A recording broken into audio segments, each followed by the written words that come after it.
Hi అండి. అందరికీ నమస్కారం. ముఖలింగేశ్వర దేవాలయం శ్రీకాకుళం జిల్లాలో జలుమూరు మండలంలోని ముఖలింగం అనే గ్రామంలో ఉంది. శ్రీకాకుళం నుండి 46 కిలోమీటర్ల దూరంలో ఉంటుందండి ఇది. ఇక్కడ చరిత్ర ప్రసిద్ధి నందిన శ్రీ ముఖలింగేశ్వర స్వామి, భీమేశ్వర స్వామి, సోమేశ్వర స్వామి ఆలయాలు ఉన్నాయి. ఈ గ్రామంలో మామిడి తోటలు, కొబ్బరి తోటలు చాలా ఉంటాయండి. శ్రీ ముఖలింగం పేరులోనే చక్కని అర్థం ఉంది. ముఖలింగం అనే పదానికి పరమేశ్వరుడు లింగ రూపంలో కనిపించుట అని అర్థం. ఈ దేవాలయంలోని శివలింగాన్ని ఏ దిశ నుంచి చూసినా మన వైపే చూస్తున్నట్టు ఉంటుంది. దేవాలయం గోపురం చాలా ఎత్తుగా ఉంటుందండి.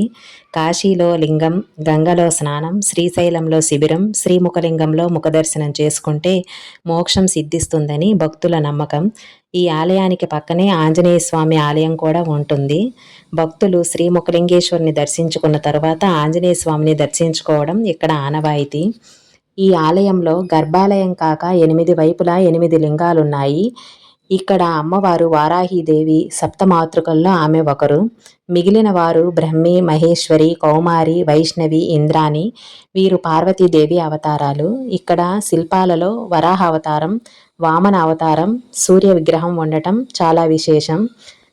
థ్యాంక్ యూ అండి. ఈ వీడియో నచ్చితే ప్లీజ్ సబ్స్క్రైబ్ చేసుకోండి, లైక్ చేయండి. Thank you.